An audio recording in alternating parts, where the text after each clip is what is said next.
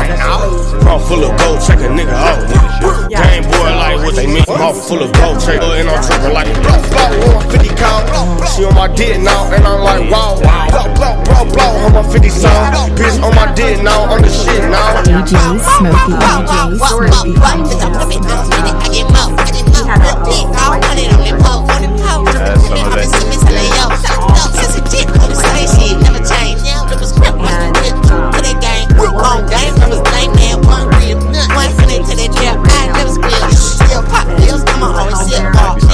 Make it fall when I start pulling cars. Always on me, cause I might not see tomorrow. But I can't even stress it, put it in the guard.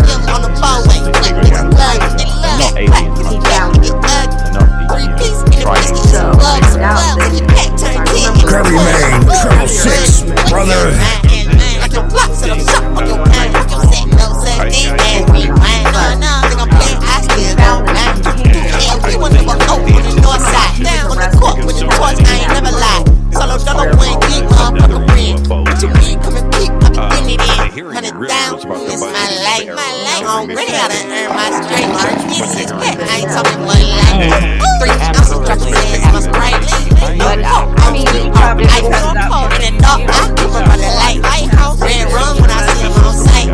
Point blank, ain't no thinking twice. Either way, pussy. Actually, I was sitting, there was an overnight, I was sitting up there with Kathy. It's like ripping off a Band-Aid. There was a team there doing their thing. That's not And it what was like arrow 6 o'clock in the is morning for. when we were sitting Arrow downstairs is in not the genealogy room, Kathy and I. Not even investigating, we're just talking. We're tired and That's dragging. not the case here. And I was choked. And That yeah, entity there's lots came of down people the stairs kind of and involved in choked this. me. You know, Kirsten Gillibrand. And I had to get out of the building. Prime mover. That was the one and only time I ever guess, had to get out of the Ray County of Museum. of So I knew right getting then things done. that Backwood, ever Things had to done. go. But sometimes I think He people, had to go. Shout out to politicians, Don. adopt an issue And you think because they need an issue I to have no doubt. be working on. I'm sure there's other things as well, After but that, you know, this things is What because about you? who's in charge of this. It's obviously something that has national security implications, even if it's something that I don't know about you. I'm on the block with a rock. One tax, got a home sales. I know that you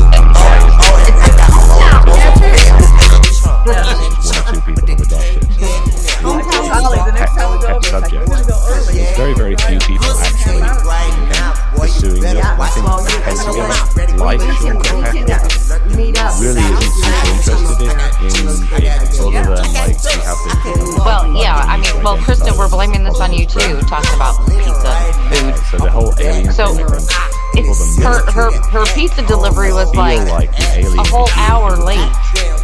So she was still waiting on her pizza. Unwelcome distraction. And we're getting ready to start the show, and they finally show up. And she shows us the pizza. I'm like, yeah, go ahead, Chris.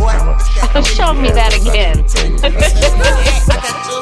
Right? There was one of the retired It was good too. head of the Air Force. I had a few we were on break. He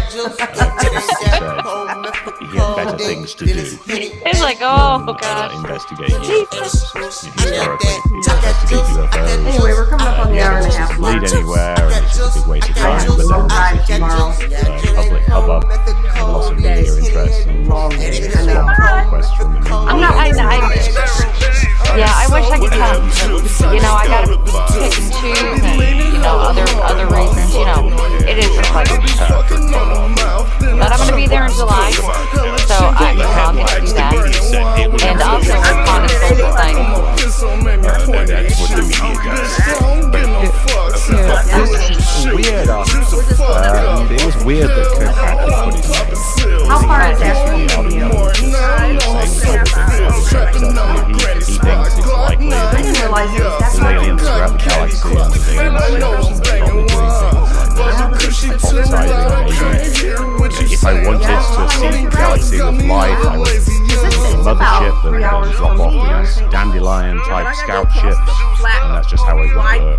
And it's just it's speculation, it's science speculation. Yeah, and I have to go from the very bottom But then you of wrote in Illinois. this whole other thing about how I gotta come up with the if they bottom. were moving really fast, then they would. Well, we be surrounded appreciate by everybody plasma, being so here they'd and be really tuning in bright with and us be on able to this see them. lovely Friday night. It doesn't really seem like it's really anything in Next particular week, to do with the first thing, the whole next Thursday mothership night, and the we dandelions. have the Kling It was brothers. like They're it was coming just- on, and it was almost like a stream of they have a interesting consciousness. story to It's tell, like and I'll give you Kirkpatrick a says, like, quick hey, Harvey, preview. let's write They a opened paper up on a UFOs. 30-year-old And Harvey goes, murder case. sure, and, yeah, let's Terry see. We'll and do Brandy the were thing there about the when they mothership, talked and about then people have been saying they've been So moving they really fast, actually but I don't think used, that's true. So we'll put in something I about guess it them was a being really ghost bright if to they're kind of really help them fast. find That where sound good the to body you? was, correct? Kirkpatrick says, yep, sounds good. So they're going to come on and talk about that. I'll put my name on that. They got going on, so. Yeah, and you can catch old episodes of Ghost Labs. Nothing to hurt. You get Discovery Plus or anything like that. You can go back and watch them on that. I have Discovery Plus or a you need dinner with him. Shot. And I use Discovery Plus. I have looked him straight in the eye. Yeah. And I mean, I had paid for it. like I use it. 18 conversations. And I will But they're say very this about that guy. That guy intimidates the crap out of and me. they explain why this, why that. Okay, And I I mean, like, at a level that you and I will never, ever and the next, understand. He's like there. Friday night, He's a very there unique will person. be a pre-recorded show. Brandy and I are going out of town. He's so and data-driven. it's actually, we have a great guest. He has access and understands data and is able to process it in a way that you and I, we just, it's not what we do, right? And he's able, and so anyway, that we motivation appreciate for each and him, every he one of you, understands and the true size of everything and the numbers of everything and Bye, how everybody. algorithms process through, and he's able to visualize those answers at the end of that math. And yeah, no, I'm being very, very serious here. Yeah, no, I know you are, but I wouldn't say I entirely agree with that. Yeah, well, I agree with what? I mean, he was director of the Black Hole. Sure. No, he's a genius. He's a very good scientist, and he's done lots of great work, I'm sure. But I go back to the paper he wrote on the Ukrainian UFO, which I thought was partly it was just he did his thing about if it was moving really fast, it would be plasma, so it would be bright, and it wasn't. So that puts an upper limit on. So it's the same thing he did in the Kirkpatrick paper. But then he goes on to say that these black things, because it's in a war zone, are probably artillery shells, not flies. Whereas I think the flies are a vastly more likely explanation, and I did a bunch of math trying to explain to him why I thought this was the case. And when he first came back to me with rebuttals of my argument, the first rebuttals that he gave me were not very good. They were just kind of almost hand-waving type of things. He then came back with a better one, a much better one where he that's and he gave me that one, but he also didn't really. Last year's event was Friending Her Family. Correct. I don't She wrote the story The Last Dying Season. Quite a complicated simulation trying to demonstrate this. But then he kind of just stopped talking about the whole thing and then moved on. But I feel like we often give a lot of deference to people who have a lot to do. So obviously, he's vastly more accomplished than I am when it comes to this. It doesn't mean that in every single analysis of a video, his answer is going to be correct and it disagrees with it. I think that's something that we've seen before with other people as well, like Travis Taylor, who has two PhDs. He often says things that are factually incorrect, or he does things like Protect the math positive wrong, squad. he gets some kind of facts wrong in his analysis. So it does happen. Smoke down Even if they've got this, Protect they do have DJ these Smokey at all costs. credentials. And although you are right, in fact, we're both right. But here's the thing: even when I try to go a little move with Avi, right? I would like to thank my illustrator. No, I think that he believes it's a numbers game, that I tend to agree with, where we could have up to 1 trillion planets just in the Milky Way. Right? A trillion. Every star has got at least one planet. It's now a fact. And so when you base it on that, it's just a trillion, right? So when you get to percentages of what could support life, and you get down to 1/10% of a trillion, 1/100%, you're talking about hundreds of millions of planets, billions of planets. And so it's a numbers-driven situation. So how much of that, then how much of that, and how much of that, and who would be aware of us? He'll go that far. That it has to be that way. That's what the numbers are. Now, little grains, little gray aliens abducting people. I love when they beg me to read He's not anywhere near that. the next part. But he's a data-driven guy. I love the numbers that support what he believes is the possibility that we are not only being visited, but it's been going on for a very long time. Yeah, no, I appreciate his take on that, but being data-driven and making sure things are backed up. My favorite And physics. And some people in the community disagree with essentially the Kirkpatrick you have to look at things under the lens of known physics. There's the idea, of course, that the alien is physics, which we have not yet discovered. So they think that he's kind of limited himself when he and he always encouraged me. but he helped me to chase after talks about things that are fairly far out. Like and I'm so thankful that today the solar sail.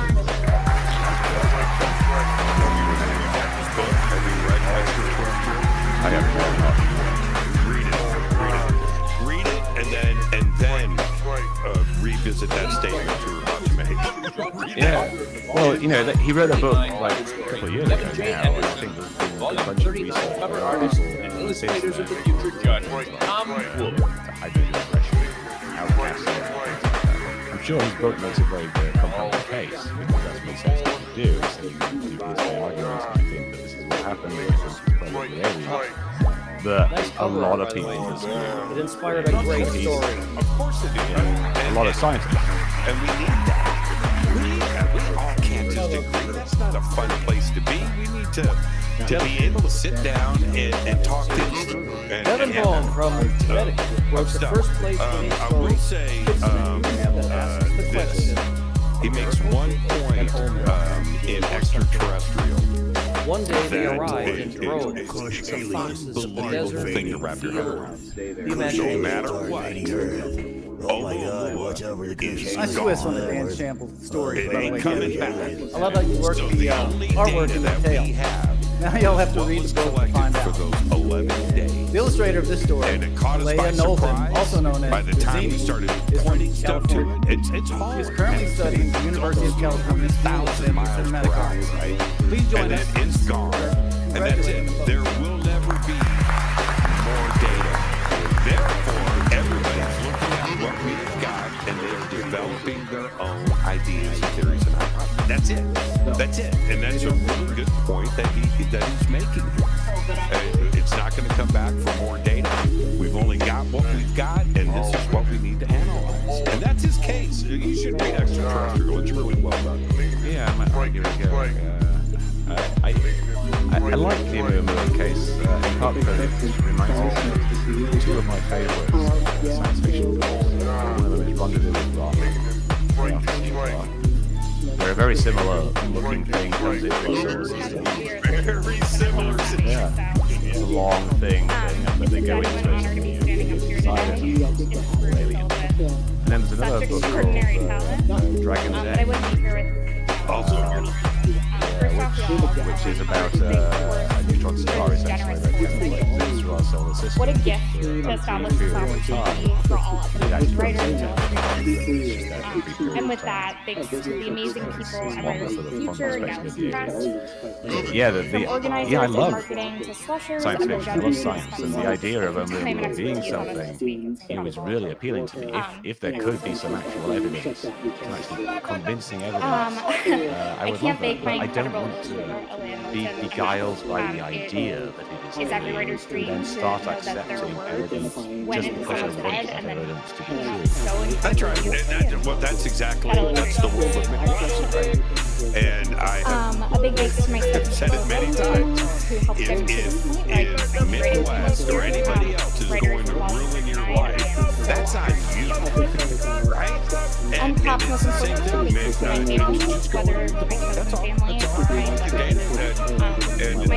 it's a very compelling case that is laid out. And that offered me and an I'll escape just from my leave it grief. at that. I just, like everything else, just lump it into the middle of the table, and let's see what we've got in the end. And remember the beer can. I put it down for years. So back to Arrow, though. And I took Sam back after the game. Why? And now his family and now the family. Why is it? And I'm not here to piss everybody off, but why is it that we seem to have two different stories going on at the same time out in front in the media, where we have got Chris Mellon and Lou Elizondo, and they're constant trips to Washington and working on this task force and talking to this and pushing this through the alien agenda, and ET is here. And it appeared that, and hearings and witnesses are coming, and that's coming from that camp, and getting social media all, wild up. And then Kirkpatrick comes out and deflates what is publicly being put on by Mellon and Elizondo and others too as well. And we're getting these two conflicting stories. Somebody here is wrong, or is Elizondo and Mellon talking to another group, and it has nothing to do with Arrow?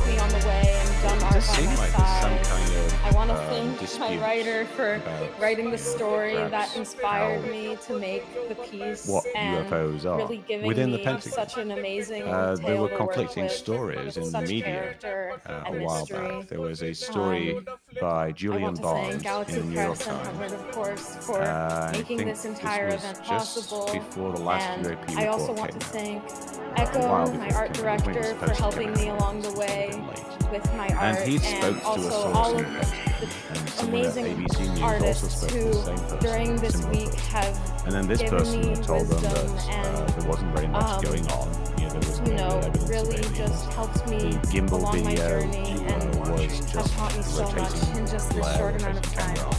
Thank you so much. Video wasn't going particularly fast. Balloons. I'm not sure if they said that, but that's what came out eventually. But then,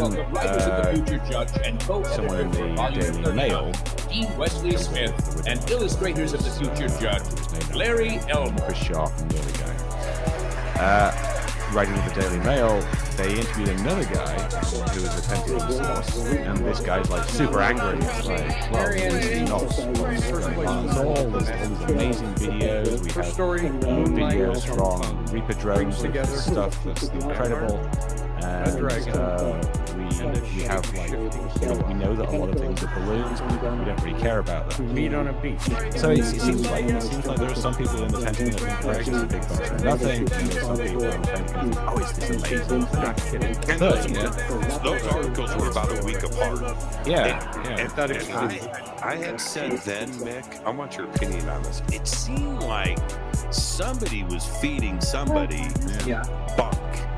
And maybe bunk going in both directions too as well, right? Yeah, it's hard to say. When you've got an anonymous source, both sources were anonymous. You don't know to what level that person is, and what type of information they've got, and what information they have access to. And so this first person at the Pentagon that they're talking to might be someone who didn't actually know that much about it. It might have been someone who just seen my videos Hello, online everybody. and thought, oh, yeah, I'm thanking you from the quiet of Massachusetts.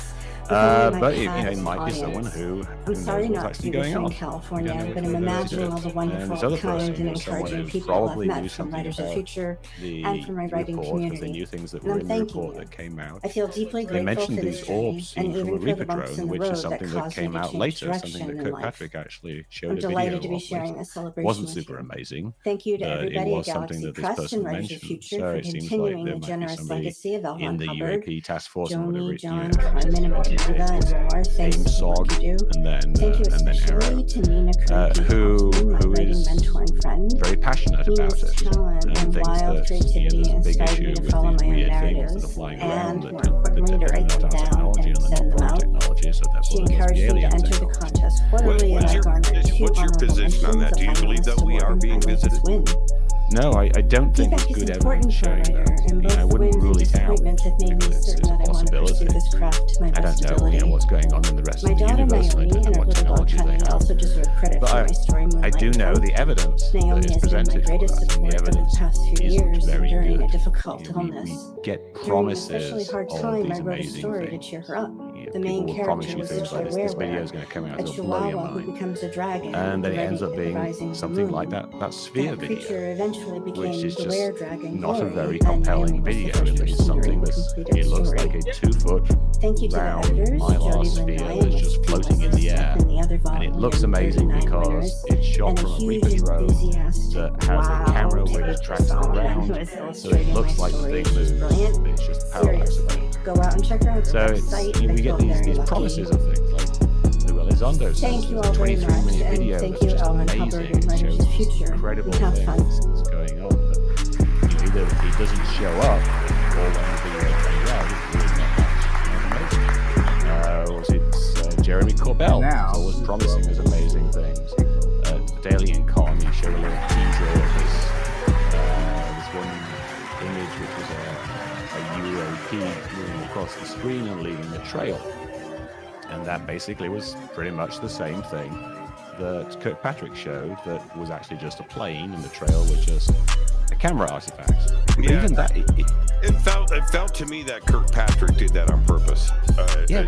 That was very pointed. Both those videos. both of those things, yeah, exactly. Both of them were basically direct answers to Corbell's things, because Corbell released a still of a different video of a small orb flying in the sky. And this other thing with the trail. Hello, But everyone. even it was bizarre the gonna way start crying. Kirkpatrick did that. Like he had I this was not gonna slide memorize this. that said the trail First of was all, a I'd video like to compression sincerely artifact. thank L. Ron And then Hubbard he, in his for ensuring presentation, that says future the trail writers was a sensor and readout illustrators would be artifact, granted the which are opportunity two to completely flourish and different evolve their things. careers. So it's almost like two different people. Congratulations to all my One fellow was winners. making the slide, and one was And to the writing judges, his you speech. have And my was it him? sincere Did he write his gratitude own speech, or is he just for reading helping us something become somebody better else wrote? professionals in our And why career. does the slide say And something that's thank you to technically Echo entirely Chernick different? for The sensor readout being thing the means best that art director I could the possibly hope sensors, for. the pixels of the sensor. Thank you to everyone keep at Galaxy Press the for pouring their intensity of the time and image for a energy while, into so this you get these after contest all year round. Video And compression especially to John artifacts Goodwin, will be thank you something so much completely for everything different. that you do.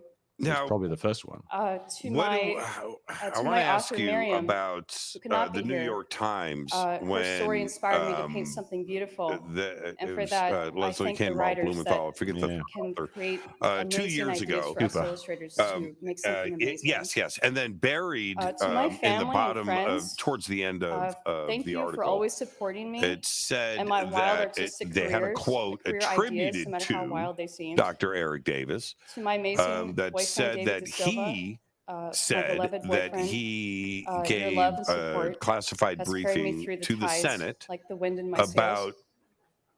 And us last being in but not possession least, of, to not my crash everlasting retrievals, source of of inspiration, flying saucers. my hero, Right? Yeah. Larry Now, Elmore. Crafts not of this world. I think, something like that. right. Now, that right there should have been the lead in the article, number one. But yeah. It's down at the bottom, and you would think that, and I've talked to Leslie Kane about this, I've talked to Ralph Blumenthal about this on the air, about due diligence and vetting quotes like that. And he said, that is, the New York Times did what they had to do to vet that quote. All right, well, that's like the biggest news in human history. Why isn't this being followed up on? Why isn't, and it Please seems welcome that writers of the future this is judge now Tim chatter Powers that and is illustrators happening of the in future Washington, judge Rob D.C. Fryer.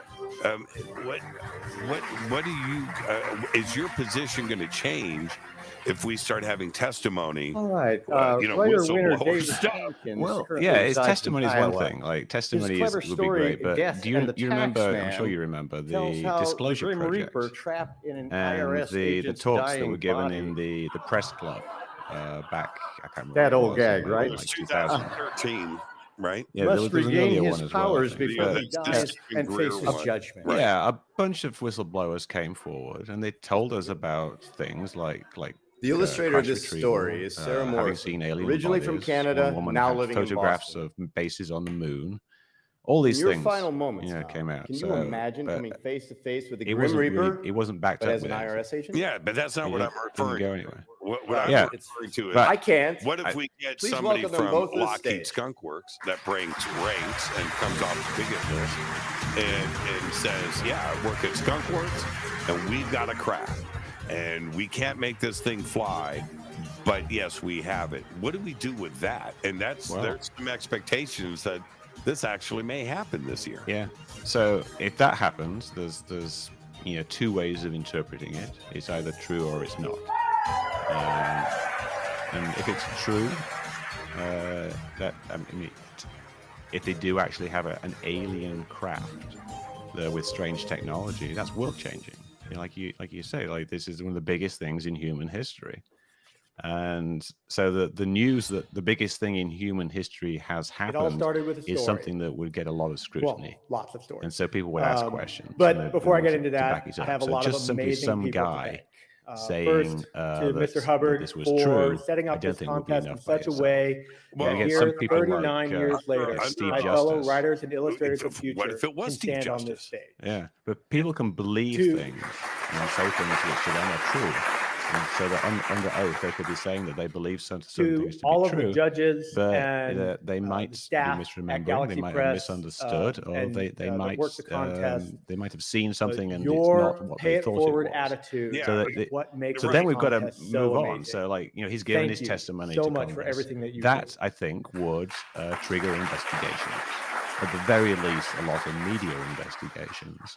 And probably some congressional speaking of paying Senate it forward, and upper level a huge government howling, investigations. the Wolf Moon, it would be a big firestorm of stuff going on if something of that. I would not be here without Wolf Moon. We would I just watch this as it is unfold. I don't have to do anything. And to the Wolfpack Riders, putting any videos out. Thank you. It would be a very interesting situation, but I think it would be the start of something. It wouldn't be the end. It wouldn't be disclosure. It would be the start of something that either reveals that there's this bizarre set of weird things going on that isn't aliens.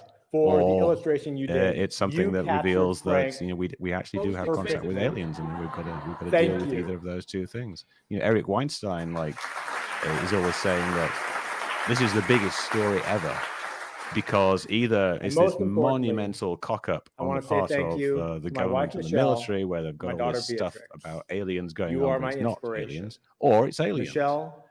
Thank you for reading I tend to think that we haven't really got to the stage of either of those realities yet. I don't think we really have this vast amount of evidence and belief, but we're kind of getting towards it. We're getting towards this situation where there's serious people talking about aliens when it's possible that they are mistaken. And for Beatrix, how did we get here? The best way to say because it happened pretty quickly. My writing journey. I've been investigating this for 50 years. I'm 60 years old. Okay, so I've been doing this since I was 10. I borrowed from the classics a bit, tossed out the protagonist, and put in my daughter, but that's just basic research. Who then went and, but I've never seen in the climate in my 50 years of research what has gone down in the last, since 2017, almost 6 years now, where it is everywhere. It's in the White House press room. It's on Capitol Hill. It's at the DOD. It's at the Pentagon press conferences. It's on the cover of the New York Times. We got whistleblowers. We got pilots. We got this. We got 60 Minutes. It's all, And then well, one we used day, to have this guy named Tucker Carlson. Story called Death of the Tax Man. I think the Alien Agenda took him out. But why? Why now? I think it's in a way it's the perfect storm. There's this bunch of pressure that's always been there by people who want to get disclosure out. Leslie Kean has been wanting to do it a long time. Ralph Blumenthal has been interested in it a long time. And they managed to persuade the New York Times that they could write an article. His living legacy of Lou Elizondo got convinced at some point Thank you to everyone at aliens Galaxy are Press real, and Author Services. and he's been working behind the scenes, it seems, so hard to in put this various whole ways contest, to this try whole event to together, which promote took this so much work. agenda. And they provide us with a wellspring of confidence, support, and generosity. The other guy, the especially tall Joni guy, and the Oliva Secretary of for me. State, the Thank Secretary you of to all Defense of the guy, what's judges, his Echo name? Bob, Chris Dan, Mellon Tom, B, Larry, is all also a fantastic. big Everyone who's here, believer. He's being for convinced. us and helping us grow This is together. what happens, and enough people get Thank you, convinced of David, these things, and they for writing work towards such it. an engaging And character we to had bring the to perfect life. set of circumstances. Keep We writing had more. Elizondo To deciding all to of my leave his teachers and position. We had mentors over the Tom years, DeLong, especially Mark for Sheff some and reason Jason deciding he wanted to Collins. start a Thank you to company my parents to for do things, and always he making managed to sure I persuade had people art like Steve supplies and Justice encouragement. to come along and I design feel a very anti-gravity privileged to spaceship have for an him based on amazing support studying network of UFOs. friends and And family. we have the old guard, people like Hal Puthoff Especially and Jacques Steve, who's here Vallée, with me tonight, either my like best friend right there Carolyn in the also. TTSA or But behind really, the scenes there's talking too and many to advising. name, so thank And you it to all all of just you. kind of came to And this of point, course, and this thank you was to my crux husband Stephen. He with the couldn't New be here York tonight Times because story. he's home taking And when care the of New our York toddler Times story was published, back in and they Boston. had these two Thank you for videos all of of your love and genuine support. UFOs from the Thank you for the look from of the military of glee the US and wonder government, on your face every it time you then come kind of home and you see a new layer broke of the paint dam, on my canvas. allowed everybody to start talking about it, allowed everybody to start discussing UFOs, and even allowed people to start investigating UFOs. And then that just created this perfect storm, which built upon itself like one of those super waves. A bunch of small waves come along, and eventually it builds up, and you get a big wave. And it's Our got to keynote where we are speaker is now. not new to I think world though that building. In the year it's 2000, kind of he created DAS run its 3D, natural a software course company in that type of specializing in thing. providing And what we're rigged seeing 3D now is human almost an models and artificial animation. This company inflation now boasts a of that library wave, of over and I think 5 the bubble million might be about to assets. pop. He wrote and published a And 3D pop in a illustrated good book way or called pop in a bad Mr. way? Finnegan's Giving Chest, Well, it depends on your featuring perspective. Dick Van Dyke. I think In what's 2013, he happening co-founded with Arrow FanX Salt is Lake, that one of it's the largest the pop culture serious conventions in the attention country, that where ufology over has been 100,000 asking for and fans, demanding authors, for artists, many readers, years. celebrities, comic UFO enthusiasts, and people are cosplayers being like, gather take me annually. seriously. And since Take the catching the subject pop culture seriously. This bug, is a real he thing. acquired another We 3 should major we should have scientists conventions. investigating Please it. The give a government should be warm investigating Writers of it. the There should Future be welcome hearings to our keynote in Congress speaker, and the Mr. Senate. Dan And now Farr. you're getting those things. You're getting a task force which has teams of people, a science team, a military team. They're investigating all these UFOs. They will make as much stuff public as they can. We've got Thank like you very Avi much. Loeb setting up It is giant indeed my telescopes honor everywhere, scanning the to be skies, looking speaking for to you tonight UFOs. about something that is And we've near got and dear people to me. spending millions of Pop dollars culture and pop on culture tech startups conventions. to use AI to Pop study culture UFO generally reports, refers trying to to glean some traditions interesting and information from material it. culture of a We've particular got a vast society. amount. I think we've got people. In We've got the ours, it military refers to going back through cultural old products radar such as reports and fashion, old FAA dance, radar. We've got NASA film, looking at these music, public art, domain things. All literature, this stuff's going on. television, and It's this spotlight. It's this seriousness that you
the cargo ships, isn't it? That's a cargo ship. And I actually have a little story with one that I would around this subject. Oh my goodness. And you know, it's like a lot of anomalous research.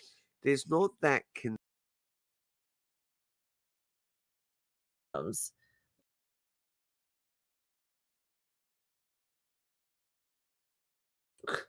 Good luck with that. And then again, here's the same concept. Kind of like a different grid system to look at it. All right, ready? And here's the sun. And you can see what this sun is made of. Here we go. There's your projector right there in the top left corner. There's your projector dividing reality into 8. Look in the middle. There's a circle divided into 4. It's everywhere, you guys. See, this reality is divided into 4. It's projected into 4 in 4 directions to create this. This is a hologram. And then it's fucked up with all of this other stuff. And that's why I can't figure anything out. We're sitting here watching a very sophisticated movie with feelings. Like we can see and smell and taste and hear and touch and know. Lots of senses. Now, I guess I will just show you the very beginning. Oh, here's, let me show you this first. This is where a concept came about. Then we go again to this kid. It's kind of weird looking, but we can get over that.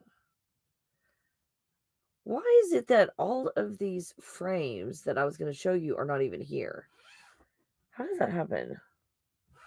Okay, let me just start from the first one I've got instead of trying to guess why I can't find.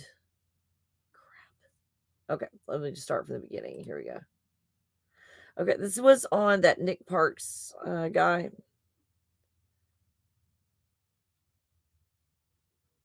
He was talking about the 1986 like space shuttle blowing up. And then he starts to point out where the ones that were playing the roles of astronauts for that acting gig, that they went on to do other performances.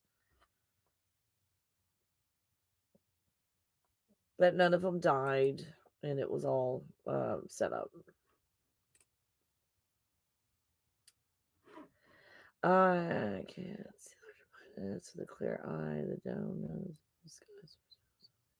Oh, let's see if the Earth is as tiny as we are told, and I don't know who's saying that. And as above, so below.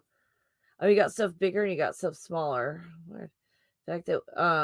The fact that we can't see larger planets, wouldn't consider that a fact. With a clear eye, and why can't we see them? Because we can't see underwater? I guess I'm confused. The dome. Oh, you think the planets are up there? No, there's no planets up there. The dome, known as the blue sky, is to preserve what's out there. It's like a television screen. The dome over us is a television screen. And it's projecting.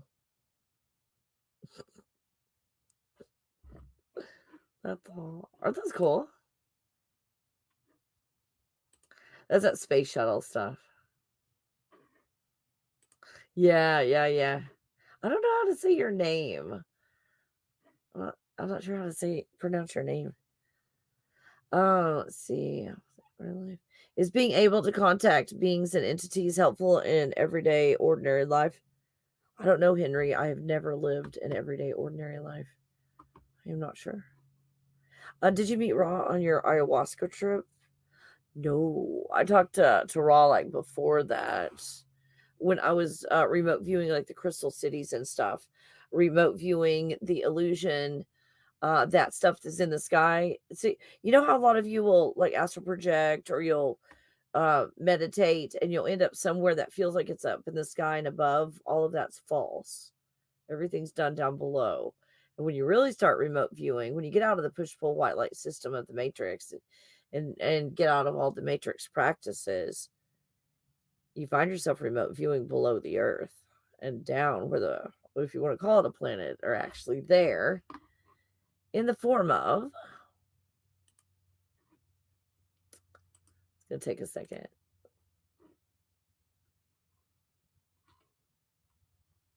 Oh, here it is. See, we're kind of in the middle. Kind of sort of in the middle, whatever the middle is in this little blob.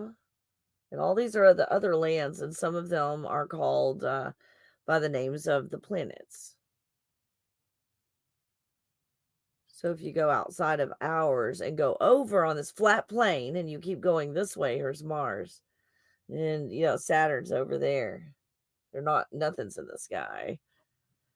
But if anything, this is water. Space is salt water. They've come out and just announced that. And I remote viewed Space is Salt Water over 10 years ago and told you guys. I was one of the first ones that came out and said space was water. And then it's just being confirmed over and over again everywhere you turn around. Like everything that we're doing is very aqua. Oh, like blue jeans. Jean, thank you. I'm so sorry. You guys, I'm pronouncing your names. Apologize. Okay, back to the doppelgangers. Oh, I said doppelganger. Sorry, I was going to keep it a secret. But again, when you look at what is going on out there, what is going on out there, people have put together some very interesting TikToks and things to kind of show the similarities and suggesting that ancient beings or just random beings have been these blanks. These you've got a certain look, and you can go male, female, change it a little bit to look like a cousin or a sister instead of a twin. So it looks like it's in the family. Similar looks. It's like, oh, a sibling type of look. But then there we go.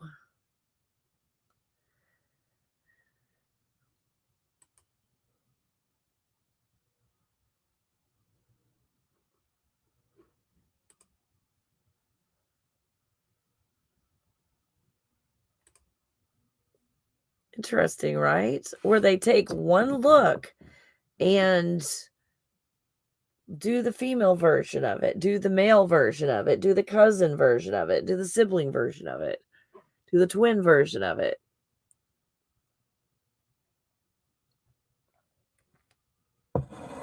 Programmed into these avatars to like the way they look. There are certain faces, even if they're ugly. That's why, you know, I look at a lot of actors, not to be real judgy, like I have room to judge, but there are a lot of really famous actors that are ugly and their noses are really fucking ugly. And it's almost like you're like, oh my gosh. Kenny G, Michael Bolton, you know, for an example, Michael Bolton starts to sing and you get hypnotized and you're like, oh, he's so good looking. And then he stops singing and you're like, oh. So that happens. I see that happen. Anyway.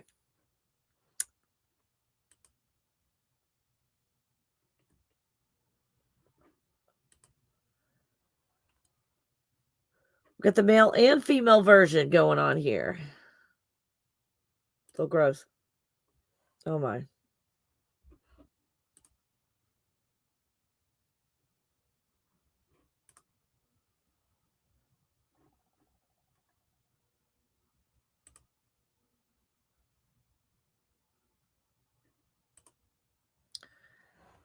Have you guys ever been watching, you know, a movie and going, man, this actor really reminds me of someone? Like they could be a cousin or a sibling of some, and then you go look them up. I've done that. You go look them up going, I know they are like brother and sister to this other actor or actress. They've got to be. Or in the family or something, you know, there's a family resemblance. And they're from Canada or somewhere. They have and it's completely different parents and everything, and they're not even related. And you're like, they look alike though. This is it. Where There are certain actors and actresses I get confused because they look so much alike, and I can't remember which is which.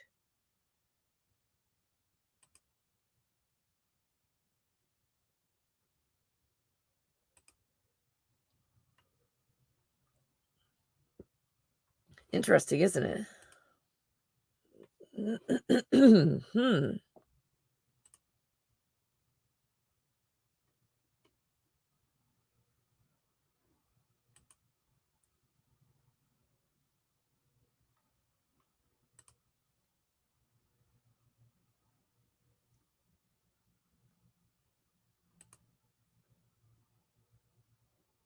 See, it's the same thing, only the one on the left is Ginger, the one on the right is Marianne. The Ginger and Marianne of the same girl. You get it all. You get it all. And you guys, this is just my example from what I can find. I'm seeing shit all over the place. This is me. And Jennifer Grey. Okay. How many blanks are out there?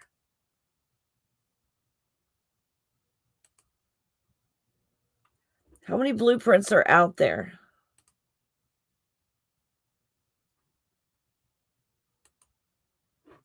There's Kellyanne Coffee, my age, and she's a country singer. Again, I changed the spelling of my last name because nobody spelled it right anyway. So spell the same, and it's so funny because it's Kellyann IEANN.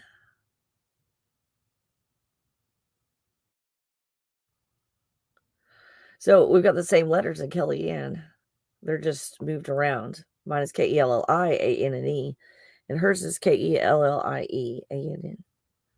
And the last name spelled the same again. I legally changed my last name to like coffee like you drink. When Dirty Dancing came out, like I was asked for my autograph a lot. People thought I was Jennifer Grey everywhere I went. And then it appears that she died not long after that in a car wreck. It's kind of what it looks like, because people died in that car wreck or were hospitalized, but she barely had a scratch. And her face changed. We got cloning going on.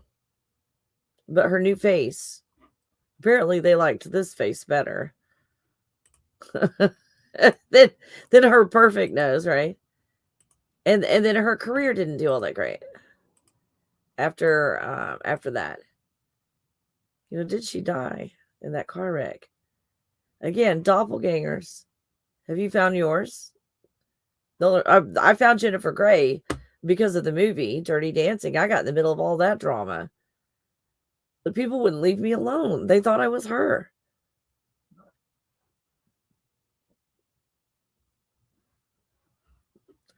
Margot Robbie has so many yes, yeah, that one. Katy Perry, there's about a dozen. Katy Perry cousin lookalikes, cousin sister lookalikes. Mm-hmm. Nancy Kerrigan, I love it. I love it. Is it possible we have clones? Yeah, people are all like, I don't know about this technology, cloning technology, because they barely did like Dolly the sheep. And then I'm like, where did you come from? I'm like, what? Yeah, your body that's sitting here talking about Dolly the sheep. Where did your human body come from? They don't think about that, do they? Because the human bodies we've got right now in this big genetic experiment, the ones that made these human bodies are making the clones. Yeah, Henry. Yeah. Yeah, just about every singer sounds the same also. You can blend all the songs. You can put all the songs in a blender and you never know. They do all sound alike. in the singers. Because I'll be listening to a song and I swear I know who the artist is that's singing it, and it's not. It's someone completely different. I'm like, oh my gosh, it sounded just like this other artist. Yeah, just everything is just very homogenous. It's a system. They find a system that works to hypnotize people, and you just multiply it to keep them really their attention in the elsewhere. Oh, I've got more pictures. Oh, I got more pictures. Yeah. Ask if they can take a picture because I look like their manager and their manager.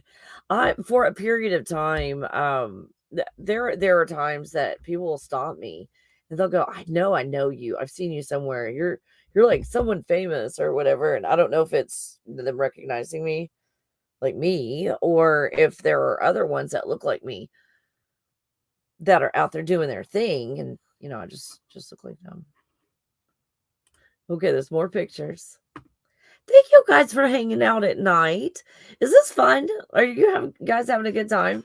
I didn't realize like hanging out at night could be so fun. Do you want to end on Michael Jackson?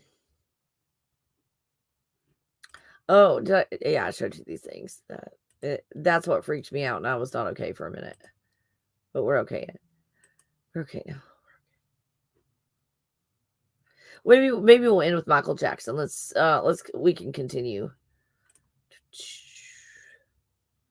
Isn't she's so pretty?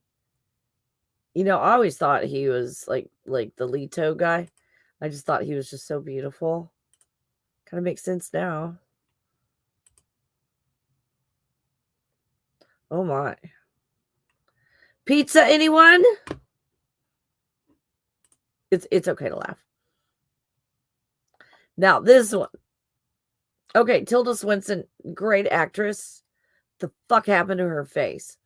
That's what. Did any of you think that? I mean, I don't mean to be rude or y'all mean girl about it, but the fuck happened to her face?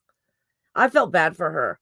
I really did. I'm like, that woman, if that's a woman, fell out of the ugly tree and hit every damn branch on the way down. I felt so bad for her. I'm like, you go, girl. You go get rich and you change that thing.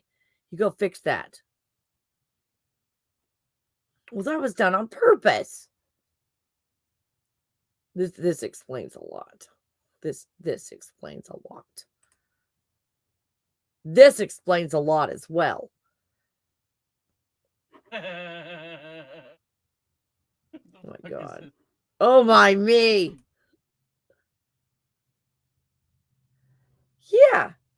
Yeah. It just minus the 5 o'clock shadow. It makes a beautiful woman. This one, I don't know. I was like, man, she's sexy. Why do I have these feelings in her direction? Like, I don't want a man who cheats. Like, I don't care how, but I also don't care about men of high status either. So, but my thing is, okay. So funny when I climbed the rope in gym class. Well, would you look at this?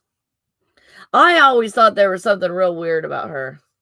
Like, there's just something so manly about you. This one, not a shocker.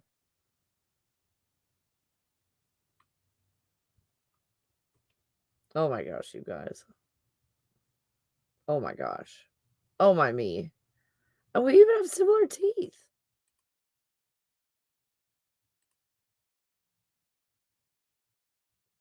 Wasn't expecting that one.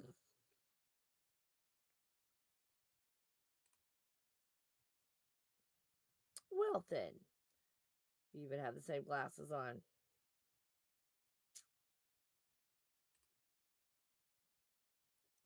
This one got me. This one got, because he's so freaking cute. Like, or at least he was when he was younger. When he got older, I think the clone of him when he was older wasn't all that great. Hey everybody, Tim Ventura here, and I want to urge you to the visit young John Travolta. altpropulsion.com and register for APEC, the Alt Propulsion Conference. Over the last 2 years, we featured over 100 of the top PhD physicists, engineers, and innovators in breakthrough and emerging propulsion, and we're looking to grow the conference this year even more. APEC is a Zoom-based online conference event. It's always free and open to everyone. We've been featured in Popular Mechanics, The Debrief, and a number of other media publications. This year, we're going to take things to the next level with new presenters discussing warp drives, gravity modification, ion and nuclear propulsion, the UAP phenomena, and much more. We want you to attend, and even if you can't, please register for conference updates and replay info. Visit us online at altpropulsion.com and click the Join Us menu link to register. Our update list is private and confidential. We won't share your info, so register today. We look forward to seeing you at the next APEC event. Are you guys okay? Let me check your comments. Let me see if you're okay.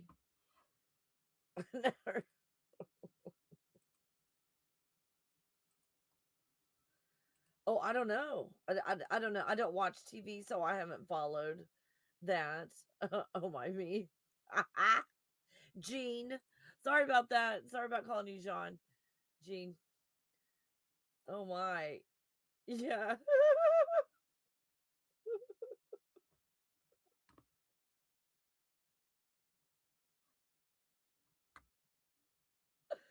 Oh my god. You guys. Now, knowing this is just a cloning process, I don't feel so bad for thinking that it was ugly. Yeah, you know what reminds me of the peacock angel of the Yazidis. That might make a good topic one day. I'm gonna jot that down in the old book. The peacock angel. I think that came up the other night in the chat, if I recall correctly. But we'll see. Let me just make a note to myself. Even late night. All right, thank you. I found my pen tonight. Found my pen. It was a bad scene. I came home. I've got this chair in my office, and my wife says to me, I think one of our cats might have peed on your chair. I said, no, that can't be. Gene, what the cats would never do anything like that. Has happened again. This is lo and behold, I've got to throw my chair away. So whatever that's worth. I'm gonna be buying a new chair. But before I did, I checked under the cushion and I found my pen. So all is right with the world. Good to be back. I can read some stuff. And it looks like the chat is telling me that birds are definitely not good.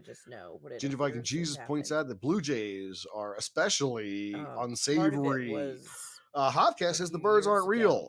Mr. Spider has an annoyance for pigeons.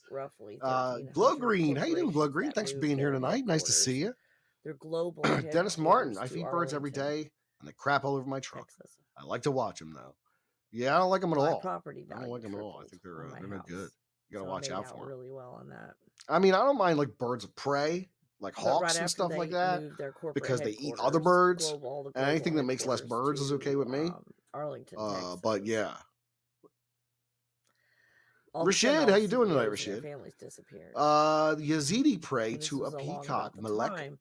When you started to see, yeah, you're right, Rashid. Exactly. All over. I mean, WJ, I hate my mom's cockatiel, a buzzsaw with feathers, a truly vicious beast. Nice. And Mr. Spider points out it reminds me of those old fairy skeletons. Yeah, absolutely. On this world stage. Rattlejaw, how you doing? The demons, the goblins, and the ghouls. Yeah, I love all of it. Like it's the same person funded all sides. Okay, I'm just rolling forward in the chat, just getting caught up here. Single side. That's why I'm not participating in war. I'm not going to fight it. I'm not going to complain. Hey, Jake Carr, turkeys can get absurdly huge, so can wild boar. Like we're talking propane tank size, 1,000 pounds easy. Yeah, I've seen some pretty big wild boar, hogzillas, if you will. And turkeys get pretty large. They really do. One time when I was in a band, when I was a teenager, I was probably 17 or 18. The major players, which stood for the dirty effing drunks. It was a punk band. We had all kinds of fun songs like some of that. Drunk punks and on some level. F Authority, punk songs. But we played this show in Egg Harbor Township, New Jersey, and I didn't realize we were playing in a barn.